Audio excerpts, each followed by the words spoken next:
Élections toujours au Bénin, les législatives se tiendront a priori sans l'opposition. La Commission électorale nationale autonome, la Sénat, a tranché. Seuls deux partis de la majorité du président Patrice Talon pourront présenter des candidats.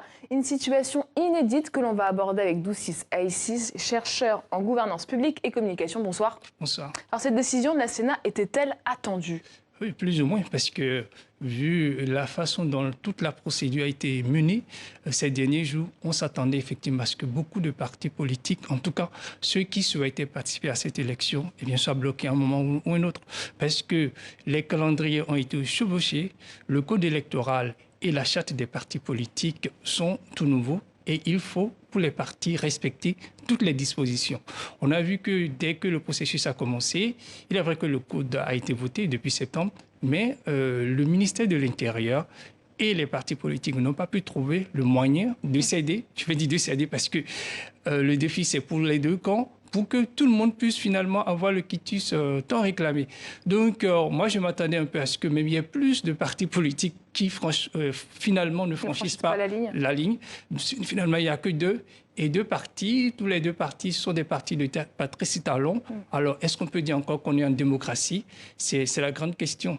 Et justement, sur quel argument juridique repose cette décision de la Sénat d'écarter notamment l'USL de l'opposant Sébastien Adjavon? Alors, l'USL, son dossier n'a même pas été examiné parce que la Sénat a estimé que le dossier n'avait pas obtenu le quitus le certificat de conformité qui est réclamé à tous les partis depuis le vote de nouveau code électoral.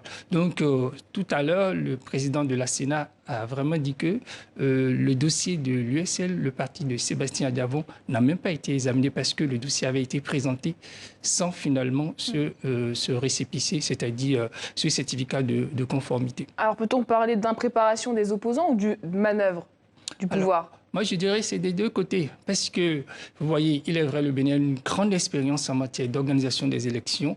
Chaque fois qu'il y a élection, il y a toujours des problèmes, mais on arrive toujours à trouver les solutions. Les institutions, on croyait qu'elles sont assez fortes pour réguler tout le système. Mais cette fois-ci, le nouveau code électoral, c'est une révolution. Parce qu'on parle de regroupement des partis politiques. Cela équivaudrait à dissoudre certains partis politiques et en refonder d'autres. Donc, il y a assez de dispositions qui ne sont même pas claires. Parce que lorsque les partis sont allés au ministère de l'Intérieur, qu'ils ont déposé leur dossier, eh bien, on leur a fait des remarques. Certains sont allés corriger. Et quand ils sont revenus, eh bien, il y a eu d'autres remarques qui ont été faites encore. Ça veut dire que même au niveau du ministère de l'Intérieur, il n'y a pas une procédure fixe pour savoir qu'est-ce qu'il faut fournir, qu'est-ce qu'il ne peut pas fournir. Il n'y a pas un décret d'application de cette loi pour que, bon, voilà, les partis puissent dire, voilà, c'est exactement ce qu'il me faut. Donc, tout le monde, finalement, s'est retrouvé à un moment donné, à la veille de la fin de dépôt des candidatures, avec des problèmes. Et certains avaient encore des problèmes dans leur liste. Ils sont allés déposer quand même. Et voilà le résultat. Et quel recours reste-t-il pour ces partis déboutés? Alors, nous sommes déjà dans le contentieux électoral. Et au Bénin, c'est la Cour constitutionnelle qui est habilitée à examiner les contentieux. Si dans un premier temps, il est vrai, il y a eu la Cour suprême, mais c'est seulement pour le respect de la charte des partis politiques. Il faut d'abord en première instance aller auprès du tribunal de première instance et après à la Cour suprême. Et les partis qui sont directement là à la Cour suprême ont été déboutés. Cette fois-ci, je crois, c'est la Cour constitutionnelle qui est habilitée. Et je crois les partis qui ont été déboutés en 48 heures pour former un recours.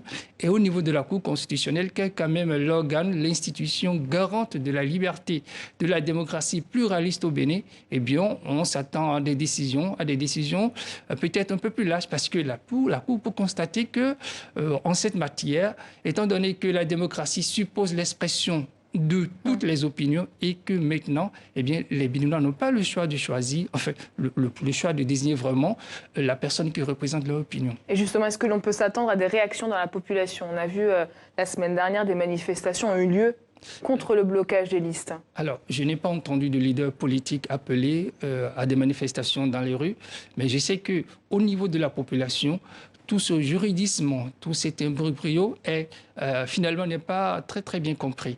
Donc, c'est illisible aussi. Très illisible parce que même la loi elle-même, elle n'est pas si claire. Parce qu'on parle par exemple, d'avoir 15 membres fondateurs dans chaque commune du Bénin.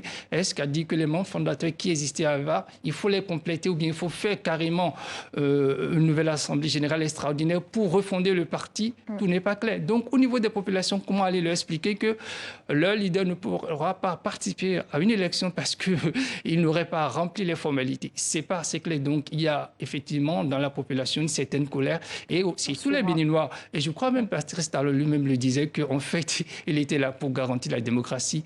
Mais si le but, si l'objectif de sa réforme finalement doit aboutir à une exclusion, ce que les partis de l'opposition appellent une exclusion programmée, eh bien, est-ce que c'est une garantie de la démocratie? Je ne crois pas. On essaiera de répondre à cette question. Merci beaucoup, Doussi Saïssi, pour toutes vos explications.